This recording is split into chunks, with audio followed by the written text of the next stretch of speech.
All right, let's set a scene. It's 3 in the morning. The call comes in. Your entire unit has just 18 hours to be wheels up, heading straight into a situation where failure is not an option. Every soldier, every piece of gear, every single plan has to be perfect. There are no second chances. The stakes are as high as they get. Now, this isn't some movie script. It's the exact reality the US Army has to be ready for every single day. So that brings up the big question, right? How does a massive organization, we're talking over 1 million people, make sure that every single team, from a tiny 4-person fire team all the way up to a huge brigade combat team, is ready to perform flawlessly under insane pressure? Is it just endless practice, pure luck, or is there a system behind it all?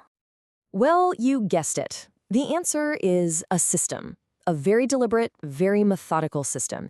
And the blueprint for that entire system is laid out in what the Army calls doctrine, specifically a book called Field Manual 7-0, or just FM70, training. And this isn't just a book of nice ideas. It's basically the DNA of Army readiness.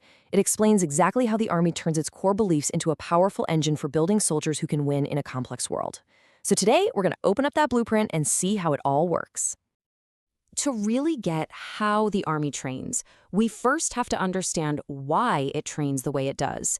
It all starts with a core philosophy, a set of fundamental beliefs that shape every single thing they do. Now, this statement might seem kind of obvious at first, but it's actually a really big deal.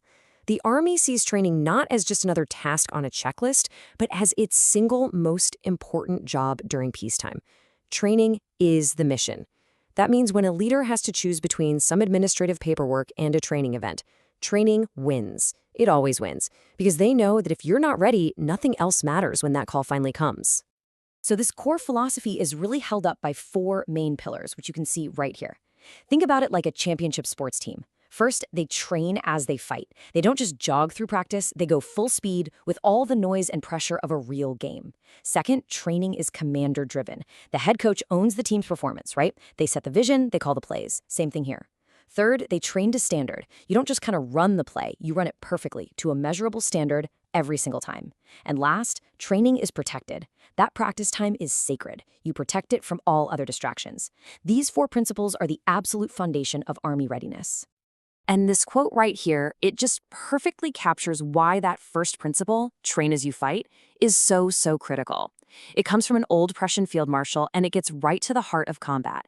It's messy, it's chaotic, it's unpredictable. You can't possibly plan for everything.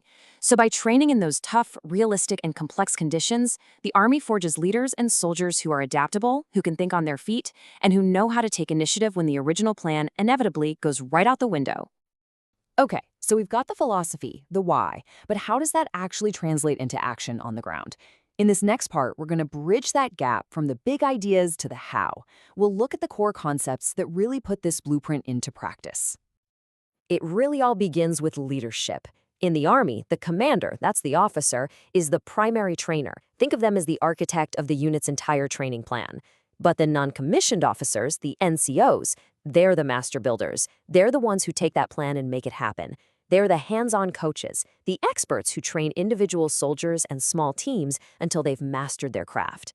It's this incredible partnership where the commander sets the what and the why, and the NCO Corps absolutely delivers the how.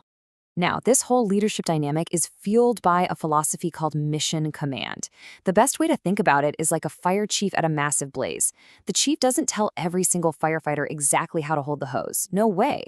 Instead, they give a clear objective, what the Army calls commander's intent, like save that building no matter what. This empowers the crews on the ground to make their own calls and adapt to the chaos of the fire. That's what builds the trust and the speed you absolutely have to have in a crisis. Okay, so a unit can't train for every single possible scenario all at once. I mean, there's just not enough time or resources in the world. So how do they decide what's most important? The answer is a concept called battle focus. It's basically a smart, deliberate process for narrowing down the training plan to only the most critical tasks that unit needs to do its wartime mission. And this is how battle focus looks in the real world. A unit's most vital tasks are all listed out on something called a Mission Essential Task List, or a METLIL. Now here's the brilliant part. These tasks are all nested together. So a brigade's big picture mission, like conduct area defense, is directly supported by a battalion's task to conduct a defensive battle. And that, in turn, is supported by a platoon's job to set up a defensive position, all the way down to the individual soldier being an expert with their rifle. This nesting makes sure every single training event is directly tied to the unit's ultimate purpose. No wasted effort. And every single training event, whether it's big or small, follows this deliberate four-step cycle. You plan, you prepare, you execute, and then you assess. This is the Army's operations process, and it ensures nothing is left to chance. You carefully plan the event, you get all the soldiers and gear ready, you execute to the absolute highest standard you can, and then, and this is key, you assess what happened so you can learn from it. So to build that true mastery, the Army uses a method called crawl, walk, run. First, in the crawl phase, you learn the basics, step by step. Think of a pilot in a classroom learning the controls. Then you move to the walk phase, where you start stringing those steps together with more speed, adding a little complexity. That's like the pilot in a flight simulator. And finally, you get to the run phase. This is full speed, high stress, in the most realistic environment you can create. This is the live fire exercise, the final exam that proves you're truly ready. And to make that run phase as realistic as humanly possible, the modern Army blends training across 3 different environments. So picture this. A tank crew is in a real tank. That's live.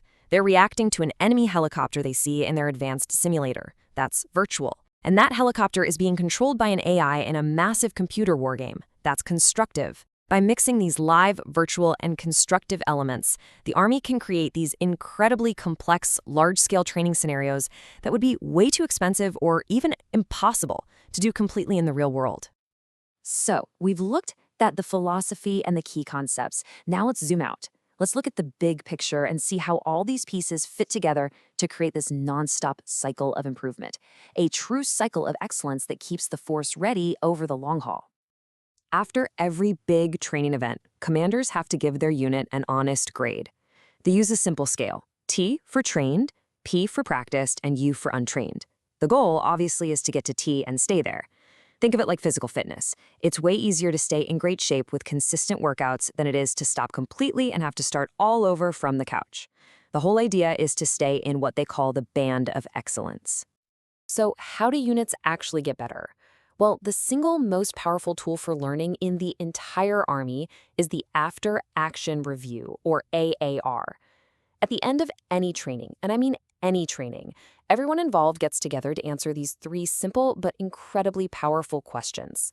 It's a completely open professional conversation focused on one thing: getting better. And this right here, this is the secret sauce. The AAR is a 100% blame-free zone. For it to work, everyone leaves their rank at the door. A private is not only allowed but is expected to point out a mistake made by a captain without any fear of getting in trouble. The whole focus is on what went wrong, not who was wrong.